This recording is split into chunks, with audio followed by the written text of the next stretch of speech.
사도행전 17장 22절에서 34절에 있는 말씀을 제가 공부하겠습니다. 바울이 아레오바고 가운데 서서 말하되 아덴 사람들아 너희를 보니 범사에 종교성이 많도다. 내가 두루 다니며 너희를 위하는 것들을 보다가 알지 못하는 신에게라도 새긴 담도 보았으니 그런즉 너희가 알지 못하고 위하는 그것을 내가 너희에게 알게 하리라. 우주와 그 가운데 있는 만유를 지으신 신께서는 천지의 주제시니 손으로 지은 전에 계시지 아니하시고 또 무엇이 부족한 것처럼 사람의 손으로 섬김을 받으시는 것이 아니니 이는 만민에게 생명과 호흡과 만물을 친히 주시는 자이심이라.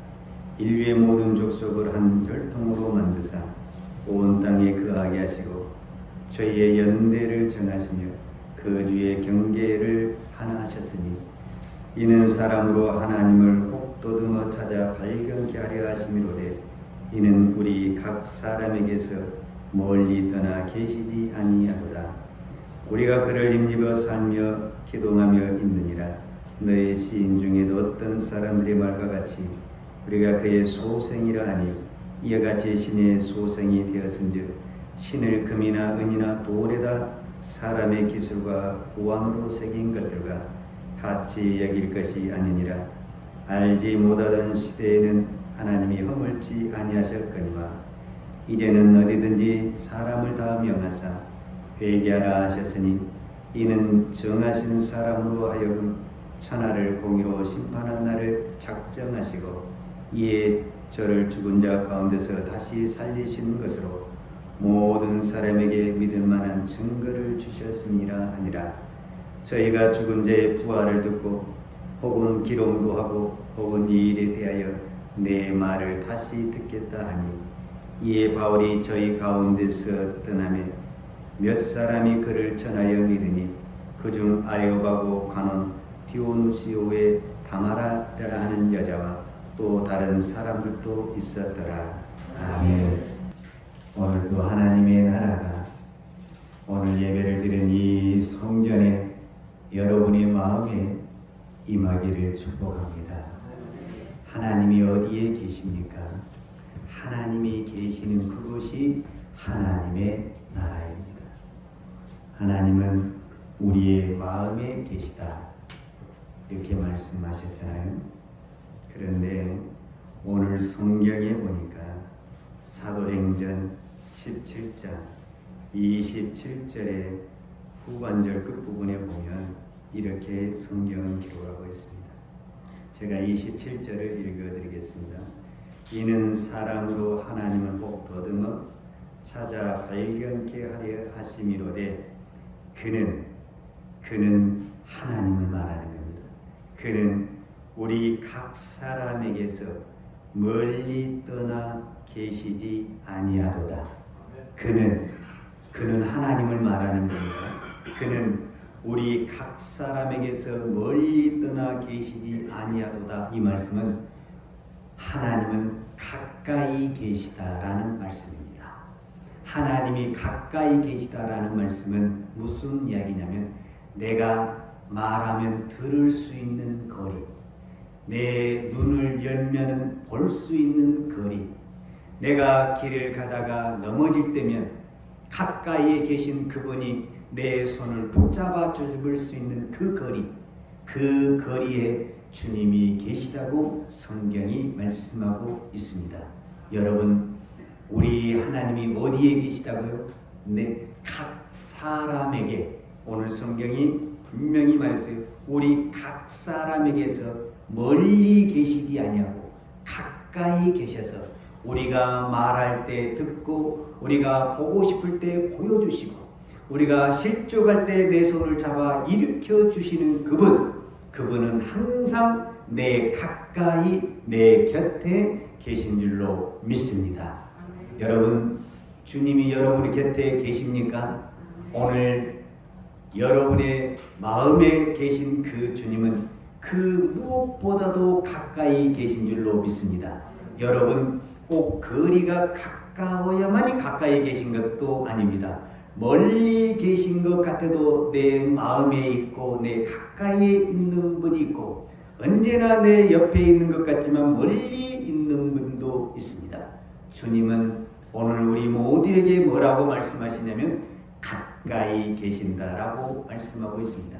그러면 오늘 이 말씀을 통해서 저와 여러분이 우리의 믿음을 다시 한번 점검을 해야 되는데 그 어떤 믿음이냐면 나는 내가 믿는 하나님이 과연 내 가까이에 계시는가 안 계시는가 오늘 말씀을 통해서 저와 여러분이 깨닫는 은혜와 복된 시간이 되기를 축복합니다. 할렐루야. 바울이 아덴에 갔습니다.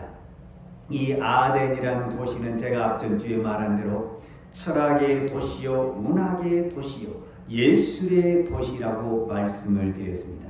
특별히 지금 오늘 우리나라가 민주주의 나라가 되는데 이 민주주의의 시체가 아테네에서 시작이 됐습니다. 그러니까 이 민주주의가 무엇입니까? 변론하고 토론하고 회의하고 운운하는 거잖아요. 이 반대가 독재잖아요.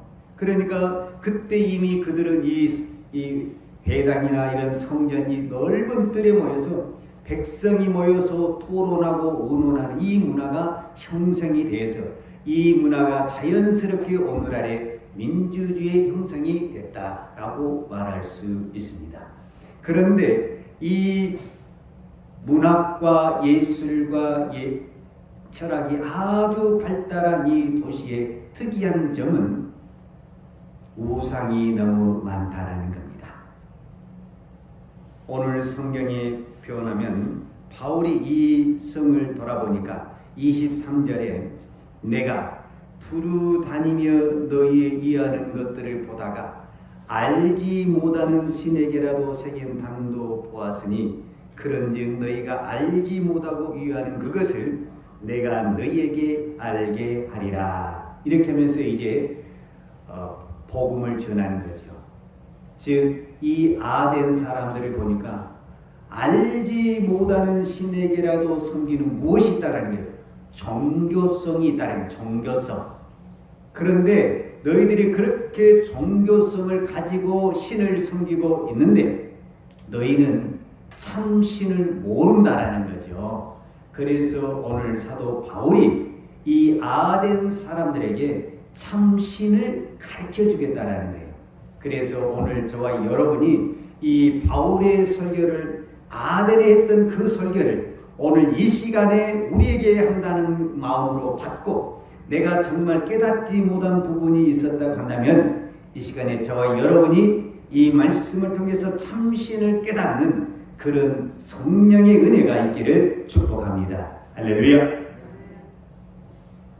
자, 우상에 대해서 먼저 정의를 해보도록 하겠습니다. 여러분, 우상이 무엇입니까? 신학적인 용어로는 이렇게 이야기합니다. 신에 대체되는 것, 신을 대체하는 것.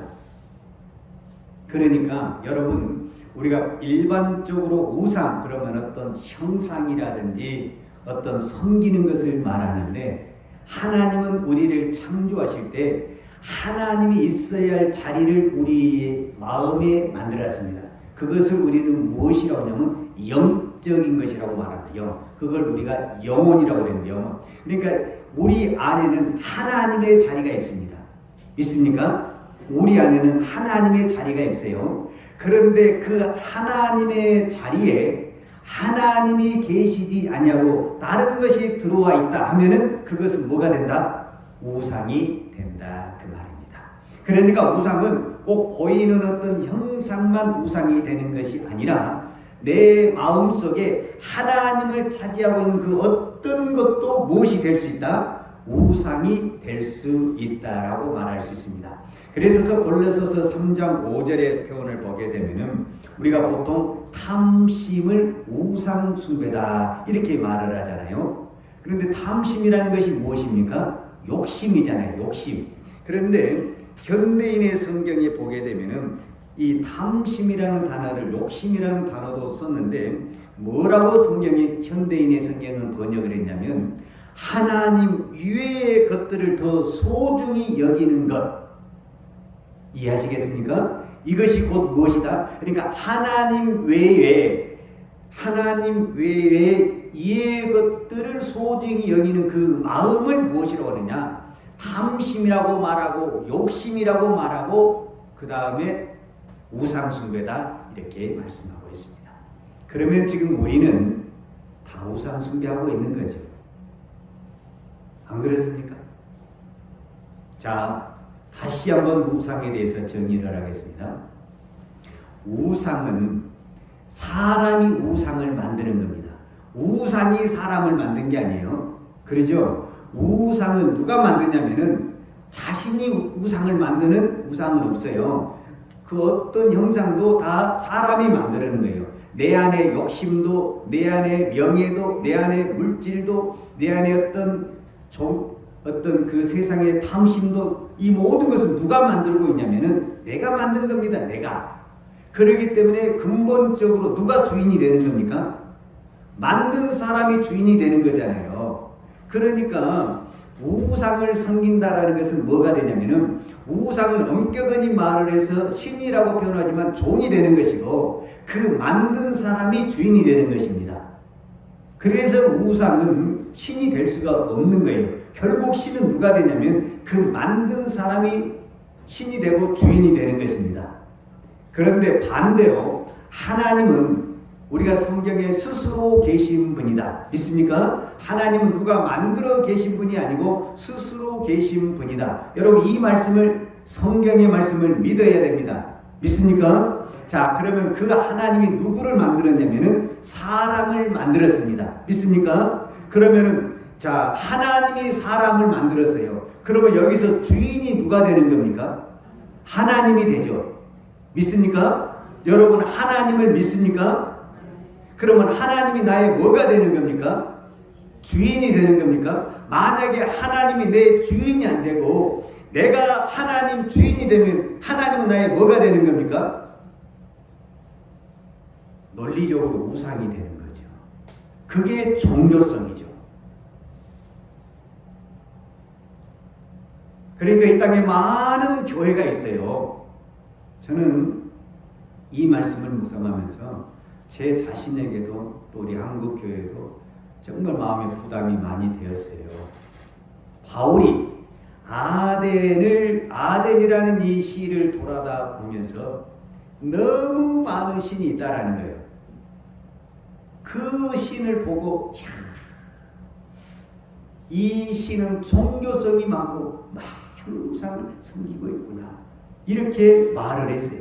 그러면 만약에 우리가 상상을 해서 바울이 한국 교회를 봤을 때 이렇게 교회가 많은데 이 많은 교회를 보고 이 땅에 종교성이 많은 교회로 바라볼 것인가, 정말 하나님을 잘 믿는 하나님의 교회로 바라볼 것인가는 의문이 되더라 그 말이죠. 이 땅에 이렇게 교회가 많고 이 땅에 이렇게 하나님을 믿는 사람들이 많은데 과연 바울의 눈에 봤을 때는 과연 우리가 하나님을 주인으로 섬기는 믿음의 신실한 사람들로 볼 것인지, 하나님을 믿는다고 말을 하지만 모두 다 자기가 주인되어서 자기 마음대로 생활하는 이 종교성을 가지고 종교적 신앙생활을 하고 있는 것인지 우리는 우리 자신에게 질문을 해볼 필요가 있습니다. 여러분 마음에 하나님이 계시다고 그랬잖아요. 그리고 우리가 하나님을 믿는다고 말을 했잖아요. 그럼에도 불구하고 아직도 하나님이 나의 주인의 자리에 앉지 못하고 있다고 한다면 하나님은 우상입니다. 그러니까 우리는 우상을 섬기는 마음으로 하나님을 섬기는 거예요. 우상에 빌듯이 하나님에게 빌고. 왜? 우상을 만든 사람들도 똑같이 빌었거든요. 우리는 신앙생활을 바로 해야 됩니다. 믿음을 바로 세워야 됩니다. 여러분, 우리가 평생을 신앙생활을 했다 할지라도 하나님이 나의 주인이 되지 못하고 내가 주인이 되는 신앙생활을 했다고 한다면 나는 평생을 신앙생활을 했다 할지라도 하나님 앞에서는 너는 우상과 같이 종교생활을 했지 신앙생활을 하는 것이 아니다라고 심판을 받을 수 있다 그 말입니다. 그래서 오늘 우리의 신앙이 우리의 믿음이 중요한 것입니다. 왜 우리가 하나님을 나의 주인으로 모셔야 되냐? 그것이 하나님을 하나님으로 인정하는 것이기 때문에 그렇습니다. 내가 하나님을 믿는다고 하면서 내가 주인의 자리에 있다고 한다면 나는 하나님을 믿는다고 말을 하지만 사실은 못 믿는 겁니다. 왜 이 사람들이 제가 앞전에 말했잖아요. 역사의 기록에 보면 이 아덴에 3만 개가 넘는 수많은 신들이 있었어요. 근데 그 신들 중에 알지 못하는 신이라는 제단이 있다는 것을 바울이 발견하게 된 거예요. 이게 어떤 의미냐면 제가 잠깐 설명을 드리겠습니다. 왜냐하면 이렇게 많은 신을 섬겼어요. 아덴시에 있는 사람들이 자기들의 지식과 자기들의 어떤 경험과 모든 것을 동원해서 신을 만들고 또 만들어서 신을 잘 섬겼어요. 그러면 뭐가 없어야 돼요? 죽음이 없어야 돼요. 왜? 그렇게 많은 신을 섬기니까 재앙이 없어야 되고 질병이 없어야 되고 고통이 없어야 되고 날마다 우리만을 행복하고 형통하고 잘 돼야 돼. 왜? 그렇게 많은 신을 섬기고 있는데 그런데도 여전히 이 땅에는 뭐가 있다라는 거예요. 질병이 있어요. 고통이 있어요. 죽음이 있어요. 고난이 있어요. 어려움이 있다라는 거예요. 그러면은 그들이 생각하기는 우리가 알지 못하는 우리가 깨닫지 못하는 무언가 또 신이 있다라는 거예요. 그래서 그 신이 누군지는 우리 생각으로 모른다라는 거예요. 그래서 자기들이 그나마 의논해서 만들어놓은 신이 무슨 신이다? 알지 못하는 신이라는 거예요. 그러니까 우리는 지금 그 신이 우리에게 어떻게 했다는 거예요? 그 신을 섬기지 못해서 그 신이 무엇을 했다는 거예요? 진노해서. 자, 우상을 섬기는 사람들이 이렇게 말을 하잖아요. 우리가 다른 신들은 다 섬겼는데 그 신을 안 섬겼다라는 거예요. 그러니까 그 안 섬김을 받는 그 신이 어떻게 했다라는 거예요? 진노를 해서 우리에게 어떤 걸 할 때는 재앙을 내리고 질병을 주고 고통을 주었다라는 거예요. 그러니까 그 신을 우리가 섬기고 싶은데 어떻다라는 거예요? 그 신이 어떤 신인지를 알지 못한다라는 거예요. 그러니까 그 신을 알지 못하는 신이라는 제단을 만들어서 우리가 이렇게 섬기고 있습니다라고 이야기를 하는 거예요. 그래서 사도 바울이 이 광경을 보니까 어떻게 하겠어요? 우리 표현은 기가 막히지 않겠습니까? 이렇게 철학을 가지고 있고 예수를 가지고 있고 그때 당시 엘리트라고 말하는 이 사람들이 그 신, 참된 신을 발견하지 못하고 이 우상에 빠져있는 이 모습을 보면서 바울의 마음이 얼마나 답답하고 고통스러웠겠습니까? 그래서 바울이 끄집어낸 이야기가 바로 이야기. 내가 두루 다니며 너희의 이해하는 것을 보다가 알지 못하게 신에게라도 새긴 단을 봤다는 단. 그건 뭐예요? 제단을 만들어 놨다라는 거죠. 제단을. 알지 못하는 신 해가지고 딱 제단을 만들어 놨다라는 거예요. 그러니까 그들이 얼마나 뭐가 좋다라는 거예요? 종교성이 얼마나 뛰어나냐. 그런데 그 뛰어난 종교성을 가지고 무엇을 발견하지 못한다라고 말을 하냐면은 이제 24절과 25절에 우주와 그 가운데 있는 만유를 지으신 신께서 천재 주제의 신이 손으로 지은 전에 계시지 아니하시고 이제 사도 바울이 무엇을 이야기하는 겁니까? 우주와 천지를 만드신 하나님에 대해서 이야기하고 있다 그 말이죠. 여러분 하나님을 믿습니까? 하나님을 안 믿으면 바로 이런 현상이 나타납니다. 세상의 모든 지식과 모든 경험과 자기 나름대로 터득을 했다 해도 참된 진리를 모르게 되고 하나님을 모르게 되면 이렇게 우상을 섬기는 어리석은 인간이 된다 그 말입니다. 그런데 오늘 우리가 더 귀담아 드려야 될 것은 우리는 지금 하나님을 믿는다고 이 자리에 왔잖아요. 믿는다고. 하나님을 나의 주인으로 모시고 살겠다고 이 자리에 왔잖아요. 그러면 그 마음 그대로 하나님을 모시고 살아야 됩니다. 그런데 이제 우리는 믿음이 약하다, 환경이 이렇다, 이런 여러 가지 핑계를 대면서 자꾸 우리가 하나님을 하나님으로 섬기지 못하는 현상이 나타나고 있습니다. 여러분, 이 말씀을 통해서 우리가 하나님을 하나님으로 섬기는 믿음의 사람이 되기를 바랍니다. 하나님을 우리가 제대로 섬기지 못하면 우리가 저 세상의 사람들이 우상을 섬기는 것과 우리가 하나님을 섬기는 것과 별 차이가 없어요. 그러게 되면 하나님의 역사는, 구원의 역사는 나타날 수가 없습니다. 나는 하나님을 섬긴다고 섬겼지만 하나님을 섬기는 것이 아니라 하나님을 우상화시켰다라는 것입니다. 인간은 이만큼 연약하다라는 것을 우리는 깨달아야 됩니다. 제가 성경적인 이야기를 하나 말씀을 드리겠습니다. 출애굽기 32장에 보면 이스라엘 백성들이 이제 모세를 지도자를 중심으로 해서 애굽에서 빠져나와서 가나안을 가게 됩니다. 그런데 하나님이 모세를 시내산에 부르시는 거예요. 무엇 하려고? 우리가 잘 아는 십계명을 주려고 부르는 겁니다. 그래서 모세는 그 하나님 앞에 십계명을 받으러 시내산에 올라가서 40일 동안 금식 기도를 하고 있는 겁니다. 그런데 그 땅에 있는 그 백성들이 지금 모세를 기다리고 있는 겁니다. 그런데 모세가 한 달이 지나도 산에서 내려오질 않는 거예요. 그래서 이스라엘 백성들이 어떻게 할 줄 압니까? 우리의 신을 만들어야 되겠다. 그래서 자기 집에 있는 금덩어리를 전부 다 가져와라. 그래가지고 그 금덩어리를 가지고 무엇을 만들었습니까? 금송아지를 만들었습니다. 그리고 그 금송아지 앞에다 놓고 뭐라고 하냐면 이 신이, 이 금송아지 신이 애굽에서 우리를 건져내고 앞으로 이 광야를 인도할 것이다 라고 말을 하는 겁니다. 어떻게 이런 현상이 일어날 수 있을까라고 우리가 생각을 할 수 있겠지만 그만큼 인간은 신이 눈에 보이지 않으면 불안하는 겁니다. 그래서 어떻게 해서든지 신을 만들려고 하는 겁니다.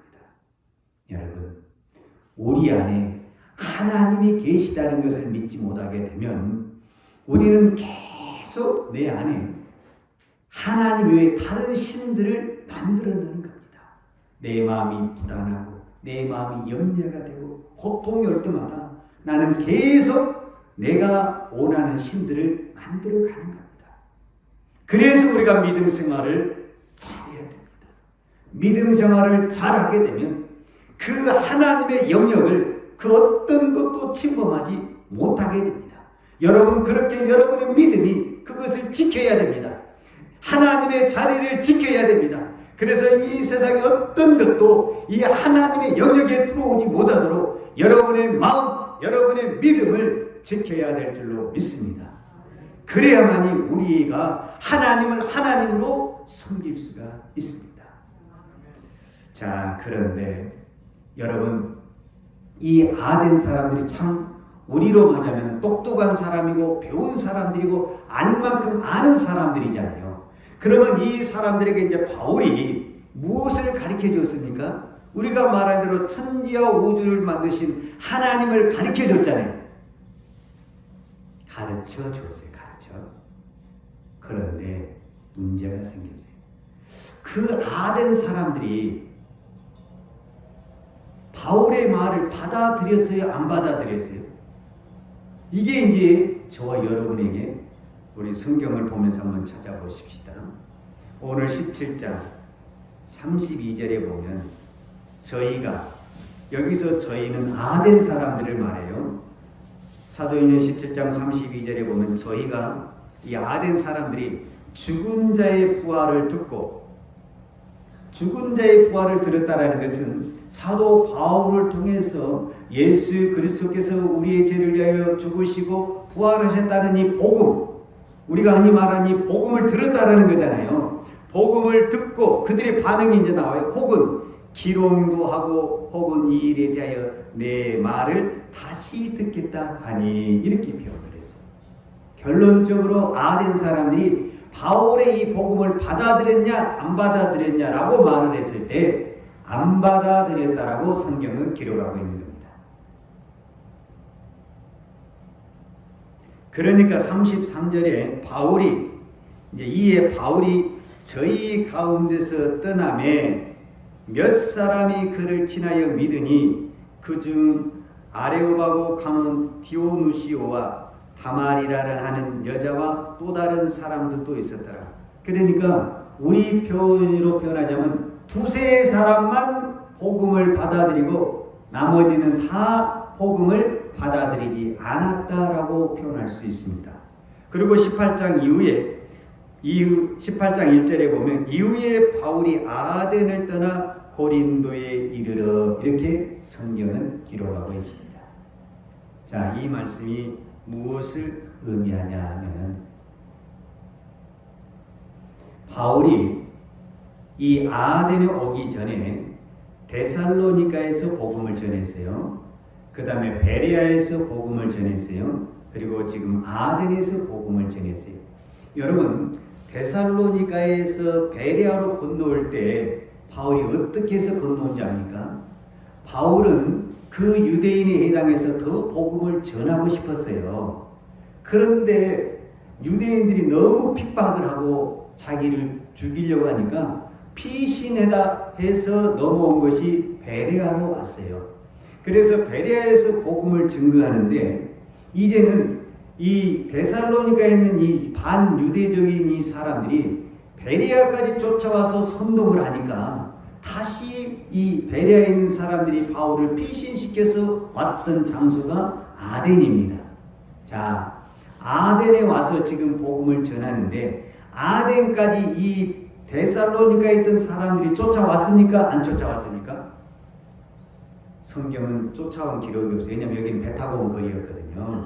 그래서 거리가 멀어요. 그래서 유대인들도 이제 포기를 하고 더 이상 쫓아오지 않은 것 같아요. 그런데 바울이 아덴을 떠나요. 뭔가 좀 이상하지 않아요? 바울이 원래 이 땅에서 저 땅으로 움직일 때는요, 그냥 움직이는 것이 아니라 핍박에 못 이겨서 움직였다 그 말이에요. 핍박에 못 이겨서 지금 환경이. 그런데 지금 이 아덴에서 고린도로 옮길 때는 아덴 사람들이 뭐 핍박을 하거나 바울을 때려잡거나 이런 현상이 전혀 나타나지 않았어요. 바울 스스로가 그들을 떠나 33절에 이에 바울이 저희 가운데서 떠나매 바울이 스스로 떠나는 거예요. 18장 1절에 이후에 바울이 아덴을 떠나 고린도에 이르러 그러니까 아덴을 스스로 바울이 떠나는 장면이 나타나게 되는 거죠. 그러면 왜 바울이 아덴을 떠나 고린도로 가냐 그 말이에요. 핍박도 없는데 핍박이 있었다고 한다면 당연히 떠난 것이 어떤 부분에서 맞는 얘기지만 핍박이 없는데 왜 떠났냐?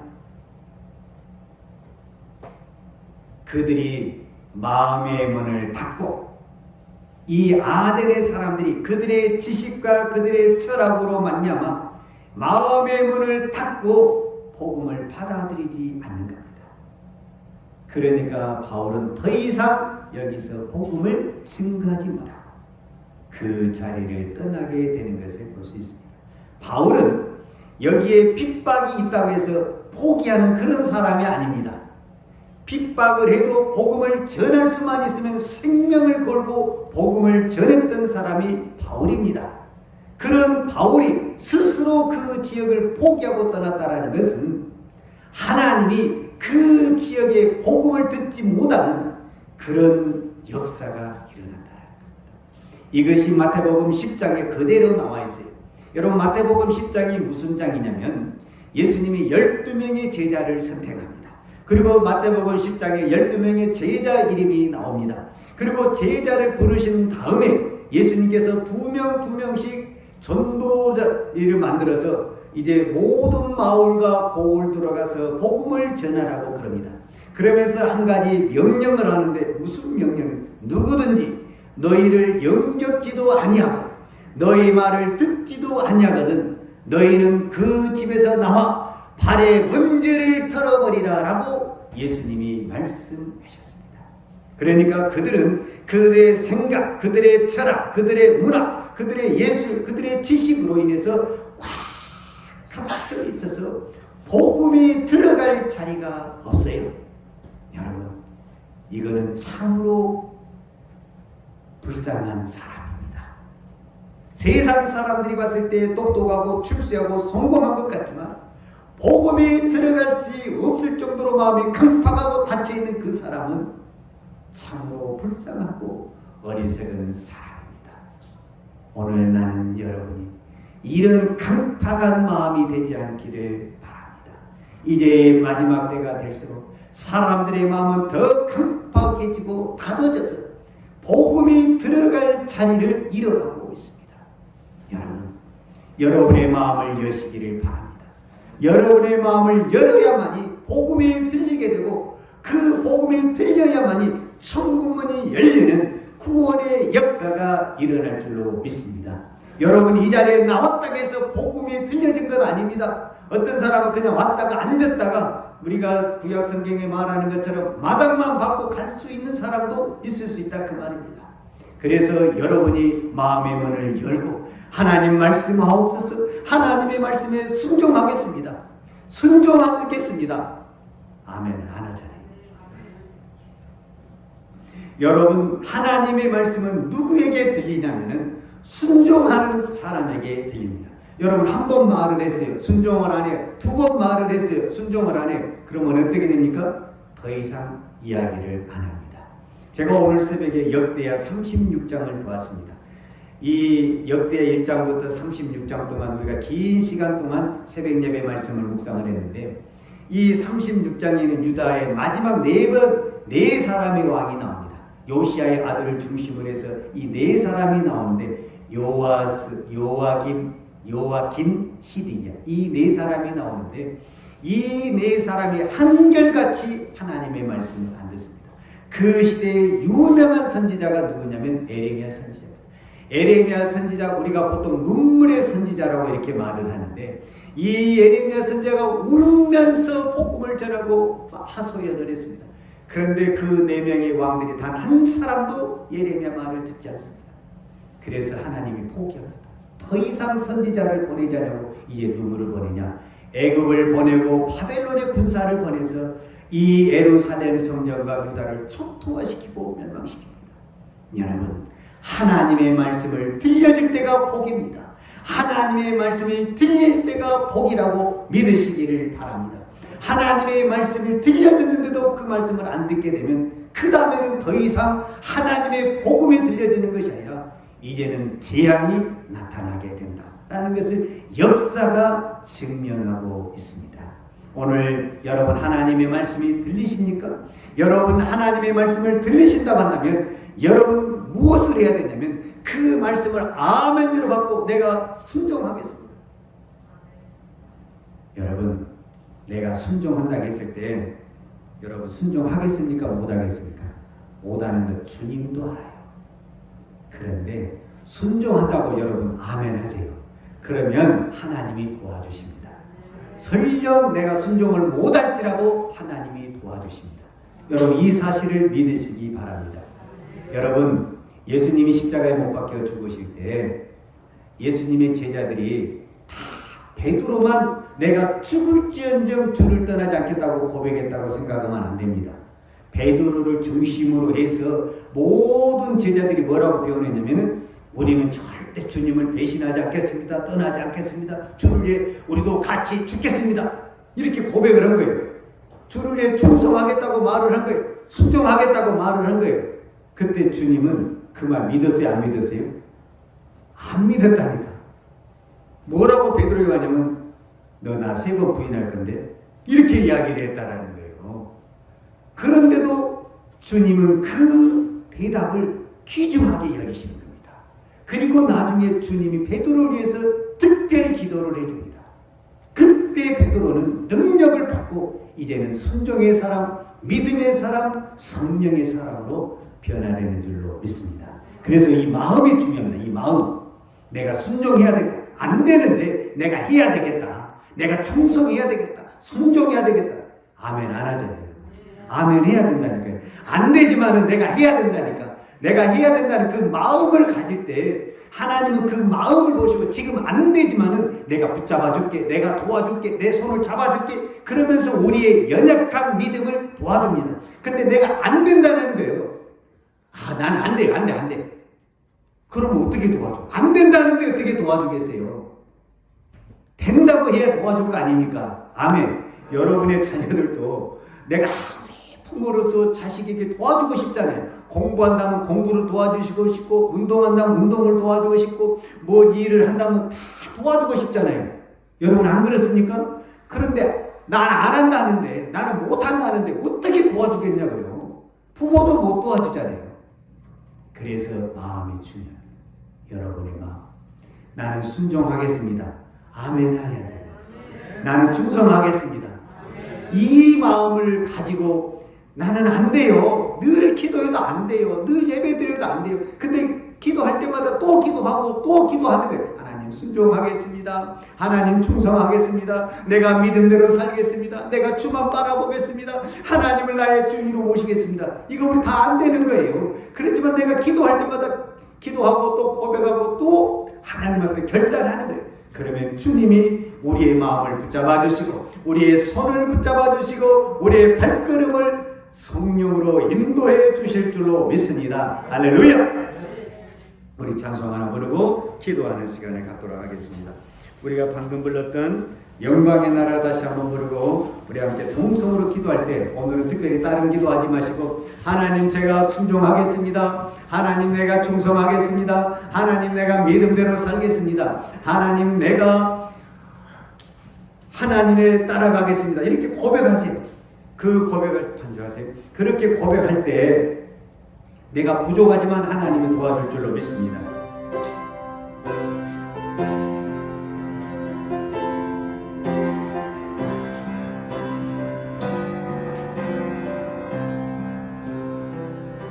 나는 하루 아름답도다 주님 계신 영광의 나라 나는 하루 기리하도다 주님 계신 영광의 보좌 아주 영광의 나라 내가 소망하오나 죄가 들고 갈 수 없어 주님 계신 영광의 나라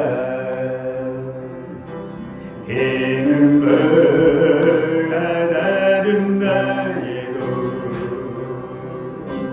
나는 기쁘지 않아 내 주님만 바라보니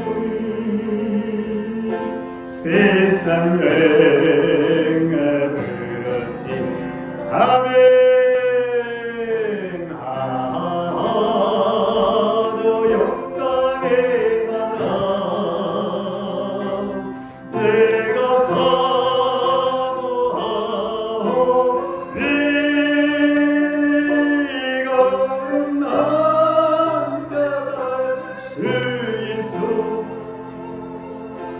주님 계신 영광의 나라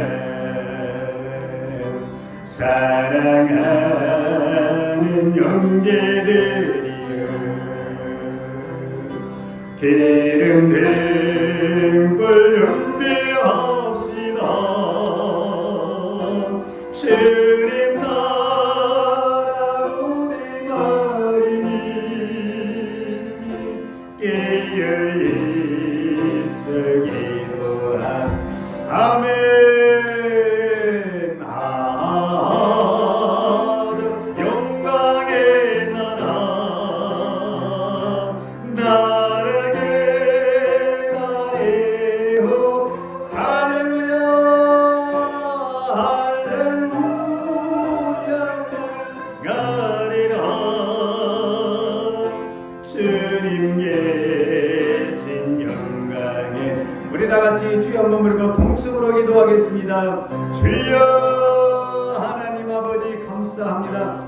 하나님을 나의 주인으로 섬길 수 있는 이 은혜와 복을 하나님 아버지 주시니 감사합니다. 이제 하나님을 나의 주인으로 모시고 하나님의 말씀에 순종하며 살기로 원합니다.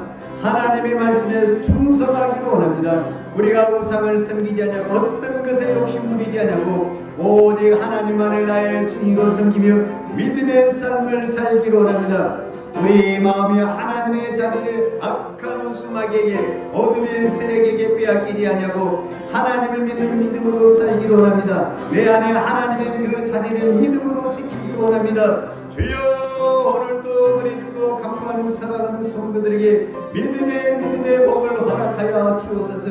세상 유혹에 넘어지지 않게 도와주시고, 세상 욕심에 마음을 뺏기지 않게 도와주시고, 아버지, 우리의 눈과 우리의 마음을 고정하여서 오직 주만 바라보며 십자가만 머리로 달려갈 수 있는 믿음의 거룩한 성도들 되게 하여 주옵소서.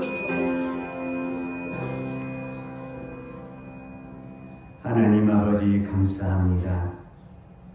참으로 이 종말의 시대에, 어둡고 타락한 이 시대에 하나님이 오늘도 저희들의 마음을 붙들어 주셔서 하나님을 나의 마음에 모시고 살 수 있는 이 놀라운 은혜와 복을 주신 아버지 하나님, 감사합니다. 하나님께서 주신 이 놀라운 복을 세상의 어떤 것과 세상의 욕심에 빼앗기지 않도록 주여 우리의 마음을 붙잡아 주옵소서. 우리가 하나님을 나의 주인으로 모시고 하나님 앞에 순종하기를 원합니다. 하나님 앞에 충성된 선한 청지기가 되기를 원합니다. 주여, 우리의 믿음을 붙잡아 주셔서 주님 오실 그날까지, 주님이 부르시는 그날까지 우리 믿음이 좌로나 우로나 흔들리지 아니하고 끝까지 주의 길을, 십자가의 길을 달려갈 수 있도록 주여 우리의 손발을 붙들어 주시고 우리의 생각과 마음의 중심을 붙잡아 주옵소서. 오늘도 하나님 앞에 구별하여 드린 사랑하는 손길들을 주께서 기억하여 주시고, 참으로 힘들고 어려운 환경 속에서도 하나님 앞에 감사하는 그 감사의 마음, 하나님 앞에 드리는 그 예물을 주께서 기쁘게 받으시고, 하나님 그 가정과 기업과 생업의 복을 주옵소서. 세상이 주지 못하는 기쁨과 은혜가 있게 하여 주옵소서. 예수님의 이름으로 축복하며 기도하였습니다. 아멘. 지금은 나 같은 죄인을 구원하여 주신 우리 주 예수 그리스도의 은혜와 독생자를 보내주신 아버지 하나님의 극크신 사랑과 성령님의 교통하심과 충만하신 은혜가 오늘도 오직 하나님을 나의 주인으로 삼고 순종의 삶을 살기로 원하는 사랑하는 주의 백성들 머리머리에와 이 나라의 민족과 한국 교회 위에 온 열방에 나가서 하나님의 복음을 증가하는 선교사님들 머리머리에와 특별히 사랑하는 주의 자녀들 머리머리에 이제로부터 영원토록 함께 있을지어다. 아멘.